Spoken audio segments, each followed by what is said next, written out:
Sveikas, mīļās meitenes! Šī saruna notiks pirmo reizi. Ne tikai uz skatuves vai publiski, tā notiks pirmo reizi man pašai ar sevi. Jūs neticēsiet, bet mans psihologs ir ļoti priecīgs, ka pateicoties līderei, es beidzot runāju par to, kas notika 16 gadus atpakaļ, kas ir noglabāts tik ļoti dziļi manī, aiz daudz atslēgām, un es nekad to neceļu augšā. Līdz ar to es uzreiz atvainojos, ja kļūšu emocionāli un raudāšu, un ceru, ka jūs mani sapratīsiet. Paldies. Man ir 45 gadi, un kad man bija 18, 20 gadi, es nezinu, iespējams, jums ir tāpat, varbūt joprojām ir tāpat, man bija ideālā bilde. Un, ziniet, tajā bildē bija zils debesis, tur, kur spīdēja saule. Un tajā bildē bija es pa vidu, skaistā baltā kleitā, skaista, veiksmīga sieviete, karjeriste. Man blakus vīrs, stauds vīrietis, skaists, arī ļoti veiksmīgs. Un kādi 2-3 bērni. Mēs visi baltās rānās un smaidīgi, tāda spoža ģimenes ideja. Un īstenībā tā arī bija. Man bija ļoti veiksmīga karjera, vīram bija veiksmīga karjera. Mēs abi daudz ceļojām. Man bija skaistas baltas kleitas, ne tikai baltas. Es biju aprūpēta, mīlēta, un līdz tai bildei pietrūka, pavisam nedaudz. Un es biju stāvoklī, gaidīt viņus, un man likās, tas arī kaut kas īpaši gaidīt viņus.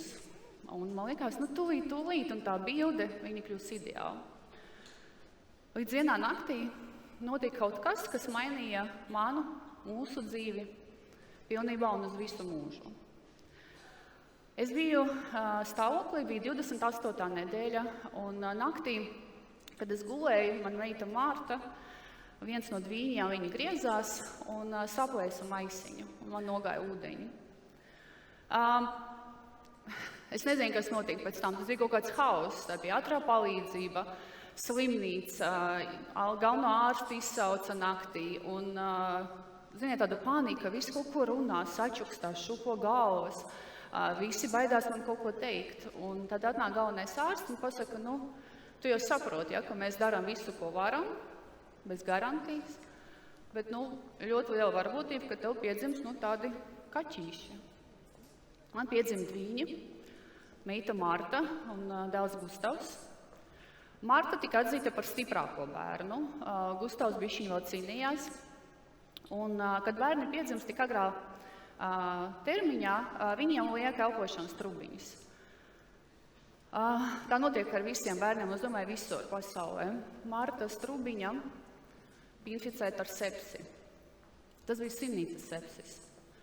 Protams, ka mēs neko nezinājām, bērni bija reanimācija intensīvajā palātā. Un Gustavs ar katru dienu pieņēma svarā, viņš auga, attīstījās, un pēc 2 mēneši viņš jau bija 2 kilogrami, viņu rakstīja mājās. Un ar Martu mums visu laiku teica, Marta cīnās. Mēs neko nezinājām. Mēs redzējām viņu kaut kur tur tālumā, tādā stikla būrītī inkubatorā, un teica, viņi cīnās. Līdz vienā naktī pie manis atnāca ārste un teica, ja kas? Es šeit neesmu bijusi. Bet man tev jāatzīstās, mēs esam inficējuši Martu ar sepsi. Un tas ir slimnīcas sepsis, kas ir imūns pret visām antibiotikām, kas ir bijušas slimnīcām. Viņš ir tā modificējis un tā mutējis, kad mēs esam izmēģinājuši visas antibiotikas, kas mums ir pieejamas, un nekas nepalīdz. Uz doto brīdi Marta ir 550 grami. Jūs varat iedomāties, 550, tas tāds, baltmaizīts kukulītis. Un ja mēs varam atrast zāles, kas nav sarakstā, un viņi man iedod tādu salveti, ziniet, kur ar roku tā ar zilu pildspāru sarakstīts vesels saraksts ar zālēm, ko viņi 2 mēneši ir Martai noteikti lējuši, tad mēs varam Martu izglābt. Pateicoties mūsu sakariem un apdrošinātājiem, mēs dabūjām zāles Vācijā. Viņus ar helikopteri atveda uz slimnīcu, un mēs izglābām ne tikai Martu, mēs izglābām visus bērniņus, kas bija inficēti tajā naktī ar sepsi, ar to trubiņu. Paldies! Marta pieņēmās svarā, un kad viņu rakstīja ārā, tā diagnoze, ko ārsti saka, 2 mēneši, ir bērns cīnījās par dzīvību, ir lietas antibiotikas, līdz ar to mēs nezinām, ko mēs jums atdodam. Varbūt viņa nebūs gudra, varbūt viņa nedzirdēs, varbūt viņa neredzēs, varbūt viņa nedzirdēs un neredzēs un nebūs gudra. Vienkārši mīliet viņu.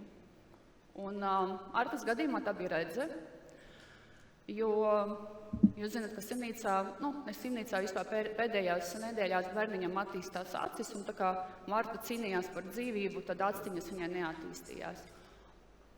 Un sākās jauns process mūsu dzīvē, projekts, Martas redzes glābšana. Jo vajadzēja rīkoties uzreiz, tie procesi, kas notiek ar redzi, ar aci, viņi ļoti ātri, ļoti strauji. Es nemācīšu jums tagad pateikt, cik slimnīcās Marta ir operēta, cik viņa ir bijis operācijas. Es atceros, ka bija brīži, kad vienreiz mēnesī viņai bija operācija. Un mēs esam bijuši visur, arī Londonā un Šveicē, un nekas nepalīdzēja. Un tad kādā brīdī mēs sarunājām vienu no labākajām slimnīcām pasaulē, John Hopkins. Tā ir Amerikas slimnīca, top 1, top 2 slimnīca. Un man liekas, tā ir tāda iespēja. Mēs aizvedām uz Ameriku, un neviens ārsts negribēja Martu ņemt, jo viņi visi uzskatīja, ka ir tik daudz, kas darīts, cik daudz operācijas ir bijušas, un vienkārši tas ir bezjēdzīgi, un nevajag vēl vienu narkozi, un vēl vienu operāciju, un vēl vienas cerības, un vienkārši nekas nesanāks. Bet mēs atradām vienu ārstu, un viņš piekrīt operēt. Jauns vīrietis, enerģisks, viņš ļoti gribēja mums palīdzēt. Un man likās, es esmu Amerikā. Tā ir top 1 slimnīca pasaulē. Ārsts, kas tūlīt operēs Martu. Tūlīt tā mana bilde, viņa kļūs ideāla. Tūlīt es viņu redzu jau, kā viņa izskatās. Mēs 4, baltās drēbēs. Un ja jūs domājat, ka es izskatījos pēc ķertas sievietes, ķertas māmas, tad tā nebija. Cilvēki ar mani visus šos gadus runāja, viņi teica, Inga, vai tu saproti, ka Marta var neredzēt? Vai tu saproti, ka vajag tur kaut kā adaptēties situācijai, vajag meklēt speciālos dārziņus? Un es teicu, jā, protams. Un es teicu kaut kādus iemācītus teikumus. Es teicu, es saprotu, es visu zinu, protams. Bet ticiet man, tie bija iemācīti teikumi, kuri pilnīgi nekā neatbilda tam, kā es jutos. Jo es jutos, ka mans bērns redzēs, ka man būs tā ideālā mana bilde. Viņš ies parastajā skolā, un mēs būsim visi atkal laimīgi. Operācija noritēja, pēc operācijas ir jāpaiet kaut kādām dienām, kad jūs ejat uz apskati. Mēs aizgājām, kur ārsts pateica tādu trausmīgu diagnozi, ka viņa neredzēs, ka nekas nesanāca. Es neatceros, kas notika. Es atceros, mēs sēdējām pie ārsta kabinetā. Marta bija ratos, mans vīrs sēdēja runāja, es sēdēju runāju, bet es vienkārši gāju projām. Es izgāju projām, un man asaras tecēja, un es skrēju pa tiem John Hopkins slimnīcas ēkām. Es nezinu, vai jūs esat kādreiz varbūt bijušas vai redzējušas filmās John Hopkins, tā ir tāda milzīga slimnīcas korpusi, kas ir tāda puspilsēta, reāli puspilsēta ar rentām ēkām. Un viņas visas ir savienotas, un tad tu skrien, un tur tās kaut kāds gaitiņi un trepes ārsti, kas iet man pretī. Un es ar tām savām asarām skrienu, meklēju kaut kāds pirmās durvis, kur izskriet. Es izskrienu parkā, ļoti gaiši, es atceros to sajūtu, tāds gaišs parks. Un liekas, ka tikko iestādīti koki un vecāki ar bērniem, un es vienkārši raudu. Un es domāju, par ko? Kāpēc es? Kāpēc Marta? Kā viņa ar to visu dzīvotu? Un es saprotu, ka es raudu, ja vecāki sāk uz mani skatīties, tie bērni kļūst ramīgi. Es domāju, vajag nomierināties. Skatos apkārt, un es ieraugu sienu un kaut kādas krāsainas lapiņas uz tās sienas. Un es domāju, labi, jāiet skatīties, kas tas ir. Es raudu, skatos tās lapiņas, un es saprotu, tas nav nekāds lapiņas, tās ir vēstules. Vecāku vēstules bērniem, mirušiem bērniem. Jo tas centrs, kurā es atrodos, tas ir Vēža centrs. bērnu vēža centrus. Un, laikam tā ir daļa no terapijas, kad vecāki raksta vēstules saviem mirušiem bērniem. Viņi raksta viņas pateicībā par katru dienu, ko ir pavadījuši kopā. Tas ir tik gaišas, tik mīlestības pilnas, skaistas vēstules. Par dažām dienām, kā kādiem svētkiem. Tur nav sāpju, tur ir tikai prieks un mīlestība. Un man liekas, ka šoks, kā var būt priecīgam, tavs bērns ir miris. Un es sāku skatīties apkārt, ieraudzīju vecākus, kas tiešām bija tajā parkā ar bērniņiem ratos, un es sapratu, ka tie bērniņi ir vēža slimnieki. Un daži tiešām neizskatījās labi. Un, jūs zināt, tas bija tas laikam mans tāds punkts, kad es sapratu, mans bērns ir dzīvs. Es nerakstu šo vēstuli. Viņa gaida mani pie ārsta.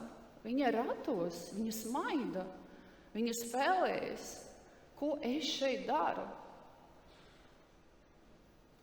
Es neesmu ideāla mamma. Mums ir ļoti dažādi. Mēs esam arī traki vecāki, kas ļauj bērnam īstenot dažādas idejas, piemēram, jāt ar zirgu, slēpot ar kalnslēpēm. Pēdējais Martas hobijs ir ūdensslēpes. Viņi iet parastajā skolā, viņi iet mūzikas skolā, spēlē piano, viņi dzied. Marta redz, viņa vienkārši redz savādāk. Viņai ir fantastiskas spējas. Es jums varu izstāstīt vienu piemēru. Es atnācu pēc darba ļoti nogurusi un uztaisījām vakariņas. Mēs sēžam ar ģimeni pie liela galda, vakariņojam. Un es prasu vīram, ielej man lūdzu ūdeni. Un īstenībā es sēdēju blakus ūdenim. Tas ūdens bija ļoti, ļoti tuvu man. Un viņš saka, bet reku, tu taču sēdi blakus, ielej pat. Un Marta momentā viņam atcirta, tu nedzirdi, viņa ir nogurusi. Tu nevari viņam ieliet ūdeni. Viņai ir fantastiskas spējas. Un es tagad saprotu, ka tā bilde, kur es redzēju 18, 20 gados, tā mana ideālā bilde, viņa bija tāda ar mantām, ar kleitām, ar kaut kādām vērtībām, kuras varbūt es īsti nesapratu. Man ir mana ideālā bilde. Man ir mana Marta, kas ir bildē pa vidu. Viņa ir tā galvenā. Un es tagad zinu, kas ir laime.